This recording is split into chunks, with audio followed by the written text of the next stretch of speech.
Bugün Sovet dövrü Azərbaycan ədəbiyyatına daxil olan əsərlər içərisində Mirzə İbrahimovun Azad hekayəsini öyrənəcəyik. Əsər müəllifin Cənub hekayələri silsiləsinə aiddir, Cənub mövzusundadır. Əsərdə ötən əsrin 40-cı illərində Pişvərinin başçılığı ilə aparılan azadlıq mübarizəsindən danışılır. İdeyası şəhidliyin ən yüksək zirvəsi vətən və azadlıq uğrunda ölməkdir. Əsərdə iki müxtəlif xarakterli insanlar əsərin əsas obrazlarıdır. Fərda, Azad, bir də Səlmə xanım obrazı var. Azad və Fərda əsərimizin əsas qəhrəmanlarıdır. Elə əsərimiz də Fərdanın dilindən danışılır, yəni birinci şəxsin dilindən, Fərdanın dilindən verilir. Burada göstərilir ki, Azad mənim uşaqlıq və gənclik yoldaşımdır. Bir həyətdə doğulmuş, bir həyətdə böyüyüb məktəbə getmişdik. Gəncliyimizi də böyük bir hissəsi bir yerdə keçmişdir. Biz bir evin uşağı kimi tərbiyə almış, bir-birimizə doğma qardaşdan artıq bağlanmışdıq. İkimiz də bir-birimizin xasiyyətini çox gözəl bilirdik. Onun sakit və laldinməzliyi mənim nəzərimdə təbii bir şeydir. Yoldaşlar arasında çox vaxt onu adı ilə çağırmazdılar. Sükuti deyib durardılar. Hətta sonradan tanış olanlar adının Azad olduğunu da bilməzdilər. Sükuti gəldi, sükuti getdi deyərdilər. Bəzən mənə elə gəlirdi ki, onun üzündəki bulud keçirdiyi ağır günlərin gübarıdır. Axı o dünyaya gəldiyi gündən xoş bir gün görməmişdi. Aclıq, ehtiyac, soyuq otaq, gözünü açdığı gündən gördüyü bu idi. Azad doğulmamışdan 2 ay əvvəl atası ölmüşdü. Səlmə xanım kişinin ölümündən sonra qapılara düşüb iş axtarmağa məcbur olmuşdu. Birinin ev eşiyini təmizlər, birinin paltarını yuyar, birinə yun çırpardı. Bu qayda ilə övladını yarı ac, yarı tox dolandırardı. Dünyada yeganə ümidi və həyatının məqsədi Azad idi. Ondan əziz, ondan mehriban bir şey yox idi. Səlmə xanım Azadı yalnız bir oğul kimi yox, eyni zamanda bir ata, bir qardaş kimi istəyirdi. Yaxşı yadımdadır. Bizim 5-6 yaşımız olanda hər axşam Səlmə xanım yatmamışdan qabaq bizə nağıl danışardı. Onun nağıllarına qulaq asa-asa bizi yuxu aparardı. 2 il o mənimlə bir məktəbə getdi. Orada da heç kimə qovuşmaz, tənəffüsdə bütün uşaqlar bir-biri ilə oynadığı halda o bir küncdə durub baxardı. Müəllim ona bir sual verərsə qıpqırmızı olardı. Lap yaxşı bildiyi bir sualı belə cavablandıra bilməzdi. 9 yaşı olanda anası onu oxuda bilməyib məktəbdən çıxardı. Qonşuların köməyi ilə Təbrizin Liləvan məhəlləsindəki kiçik bir dükanda dərzi şagirdliyinə düzəltdi. İllər gəlib keçdi. Mən orta məktəbi qurtardım. O dərzi dükanında qaldı. Onun dərzi şagirdi olması bizim əlaqəmizi kəsmədi. Əksinə böyüdükcə bizim əlaqəmiz daha da artdı. Həyat bizi daha da yaxınlaşdırdı. Həyatın hadisələri məni haldan çıxardığı bir zamanda o bu hadisələrə qarşı sakit, laqeyd görünərdi. Heç bir ehtiyac onun adi halını pozmazdı. Acıqlı olduğum günlərdən biri yadıma düşür. Kiraya pulunu gecikdirdiyimiz üçün ərbab bizi evdən qovmaqla təhdid etmişdi. Pul yox idi, qazanmağa da iş tapılmırdı. Küçələri boş-boş gəzib yorulduqdan sonra Azadın yanına getdim. Azad dedim. Dərd ürəyimi dağıdır. Ağlamaq istəyirəm. Gözlərimdən yaş gəlmir. Bu nə güzərandır. İşləməyə yer yox. Danışgahda oxumağa imkan yox. Oğurluqmu edim qardaş? Əlim sağ, qolum sağ. Özümdə dağ gücü hiss edirəm. Mən nələr edə bilmərəm. Vallah, ot dəryasını yar keç desələr, keçərəm. Bəs indi də işləməyəndə mən nə zaman işləyəcəyəm? O nə isə tikirdi. Mən sözə başlayarkən əl saxlayıb ani olaraq üzümə baxdı. Yenə iynəsini götürərək öz işi ilə məşğul oldu. Söz buna çatan kimi o iynəsini yerə qoyub sakit nəzərlərini mənə çevirdi. Mən xeyli danışdım. Azad heç dodaqlarını da tərpətmədi. Gözlərini bir nöqtəyə dikib durdu. Mən onun heç bir zaman, heç bir şey başa düşməyəcəyi bir aləmdən danışdığımı güman etdim. Mənə elə gəldi ki, o ömründə bir dəfə də belə məsələlər haqqında düşünməmişdir. Hətta bu fikirlər ona təəccüblü görünür. Bəlkə məndən acığı da gəlir. Məni xudbin hesab edir. Papağını götürüb dükandan çıxmaq istədi.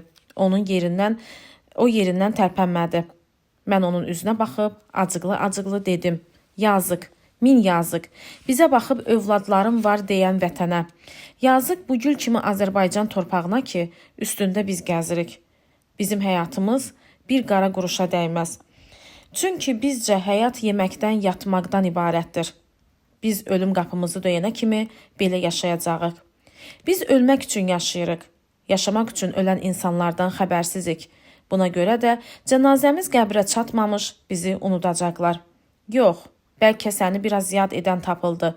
Deyəcəklər ki, Dərzi Azad yaxşı yamaq salardı. Allah rəhmət eləsin. Özümü dükandan küçəyə atarkən onun səsini eşitdim. Fərda, Fərda deyə məni çağırırdı. Cavab verməyib çıxıb getdim. Bir müddət sonra bu hərəkətimin peşmançılığını çəkməyə başladım. Mən bu yazığı niyə incitdim? Onun təqsiri nədir?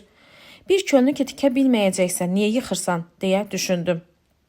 Gün batıb, qaş qaralana qədər küçələri dolandım. Əşyalarımızı həyətdə görmək ümidi ilə evə yaxınlaşdım.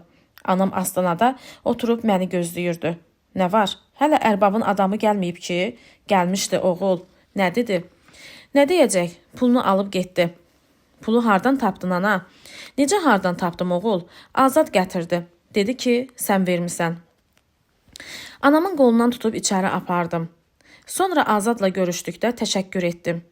Keçən görüşdəki kobud rəftarıma görə üzr istədim. O heç bir söz də demədi. Gözlərini bir nöqtəyə dikib durdu. Bir ay sonra mən anamı da kəndə getməyə razı saldım. Səlmə xanım və Azadla halallaşıb Təbrizdən ayrıldıq. Tam 5 il mən Azadı görmədim. Nə o kəndə gəldi, nə mən Təbrizə getdim. Lakin buna baxmayaraq Təbrizə səfər edənlər vasitəsilə ondan xəbər tuturdum. Özümdən də ona xəbər çatdırırdım. Bu 5 ildə çox sular axmış, çox əhvalatlar baş vermişdi. İkinci Dünya müharibəsi başlamış. Azərbaycanın kənd və şəhərlərində cəmaət hərəkətə gəlmişdi. İclaslardan, mitinqlərdən başqa evlərdə də azadlıqdan, yaxşı yaşayışdan, elmdən, ana dilindən danışırdılar. Hadisələr çox şiddətlə inkişaf edirdi. Bir neçə ay sonra biz kənddə miting keçirib Azərbaycan Xalq Konqresinə nümayəndələr seçdik. Həmin nümayəndələrin içində mən də var idim. Biz Təbrizə gəldik. Mən Təbrizi nə qədər dəyişmiş gördüm. Küçələrdə qeyri-adi canlanma vardı. Ürəyim Azadı görmək həvəsi ilə döyünürdü. Elə birinci gün köhnə həyətimizə getdim. Səlmə xanımı gördüm. Alnımdan öpdü, anamı xəbər aldı, ağladı. Azadı soruşdu. Təbrizdə yoxdur dedi. Zəncana gedib, demokrat düzəltməyə göndəriblər. Axı indi o da demokratdır. Deyirlər ki, gərək Azərbaycana azadlı qalaq, hamıya iş verək, hamının çörəyi olsun, uşaqlar öz dilimizdə oxusun. Xalq Konqresi qurtaran kimi mən kəndə qayıtdım. Bir müddət sonra təşkilatın işlərini təhvil verdim. Anamı götürüb Təbrizə köçdüm. Yenə də köhnə evimizi kirayə etdik. Çünki anam köhnə evimizdə qalmaq istəyirdi. Ora öyrəşmişəm, Səlmə xanım da oradadır deyirdi. Mən də razı oldum. Səlmə xanım bizim gəlişimizdən çox sevindi. Azadın iyini sizdən alaram deyib ağladı. Anam da ona təskinlik verdi. Nə olacaq dedi. İnşallah tezliklə Azad qayıdar. Təbrizə köçəndən sonra işdən başım açılmırdı. Gecələri də mərkəzi komitədə işləyirdik. Dövlət işlərini tərtibə salırdıq. O günlər bizdə təsvirə gəlməz ruh yüksəkliyi vardı. Elə bil ki, qüvvətimiz də 1-ə 1000 artmışdı. Yorulmaq bilmirdik. İşlərin bu şiddətli zamanında Zəncandan pis xəbər gəlirdi. Tehran mürtəciləri və rəsmi dövlət idarələri orada cürbəcür fəsadlar törədirdilər. Demokratları öldürür, ayaqlarını nallayır, alınlarına odlu dəmir basırdılar. Belə bir zamanda mərkəzi komitə bir neçə yoldaşımızı Zəncana göndərməyi qərara aldı. Göndərilənlər içində mən də vardım. Biz Zəncana çatanda şəhər demokratların əlində idi. Mürtəcilər cənub tərəfdəki kəndlərdə terror yaradır, Zəncana hücum etməyə hazırlaşırdılar. Onların bu fikrini pozmaq üçün Zəncanın demokrat hökuməti fədailərdən bir neçə dəstə cənuba göndərmişdi. Azadın bu dəstələrdən birinə başlıq etdiyini mən Zəncanda öyrəndim. Həmin gecəni biz Zəncandan çıxdıq və atışmanın şiddətli zamanında gəlib Azadın dəstəsinə çatdıq. Azad fədailəri uzun müddət kəndin ətrafında, açıqlıqda, soyuq havada saxlamağın çətinliyini görərək dörd tərəfdən kəndə hücuma keçmişdi. Bəlkə atışma gedirdi. Bir neçə saat sonra qaş qaralanda şərq tərəfdən Azad özü qabaqda olmaqla fədailər kəndə doluşdular. Biz həmin vuruşmada Azadın yaralandığı xəbərini aldıq. Mən tez özümü ona çatdırmağa çalışdım. Bu mənim 5 illik ayrılıqdan sonra onunla ilk və son görüşüm oldu. Onu kənd evlərindən birində bir fərşin üstə uzatmışdılar. Mən yavaş addımlarla onun başı üstünə gəldim. Diz çöküb əlini əlimə aldım. Alnından öpdüm. Azad, sənə nə olub? O heyrət və təlaşla gözlərini açdı. Bu saat səni düşünürdüm, dedi. Nə yaxşı gəldin. Yoxsa bu dünyadan ürəyin iskilli gedəcəkdim. Nə danışırsan Azad? Biz hələ təzəcə yaşamağa başlayırıq. Dünyadan getmək nədir? Bu nə sözdür sən ağlına gətirirsən? Sənə nə olub? Haranla yaralanmısan? O əli ilə sağ çiyninin altını göstərdi. Güllə qabaqdan dəyib daldan çıxmışdı. Ciyərini də zədələmişdi. Mən ona təskinlik vermək istərkən o sözümü kəsdi. Bunlara ehtiyac yoxdur. Mən ölürəm. Ayaqlarımın soyduğunu hiss edirəm. Sözümü kəsmə. Mənə yaxşı qulaq as. Mən danışmaq istəyirəm. Yadındadırmı Fərda 5 il əvvəl Təbrizdə dərzi dükanında sən məndən nə üçün yaşayırıq? Həyatın mənası nədir deyə soruşdun. Onda mən sənə cavab verməmiş susmuşdum. Sənsə mənim bu cür şeyləri qanmadığımı güman edərək acıqlanıb getmişdin. Yadındadır. Lakin o zaman mən də sənin kimi düşünürdüm. Mən düşünürdüm ki, həyatımızın mənası vətənimizin saadəti üçün çalışmaqdır. Amma o zaman mən danışa bilməmişdim. Çünki danışmaqda bir məna yox idi. İndi isə sənə deyirəm, qardaşım Fərda. Və eyni zamanda fədailərə üzünü tutub deyir. Bizim hamımızın səadəti, bax bu alçaq daxmaların, bu doğma yurdun, bu ana torpağın azadlığındadır. Yerə qoymayın o tüfəngləri ki, onları bu doğma torpaq sizə tapşırmışdır. O azca dayanıb udqundu.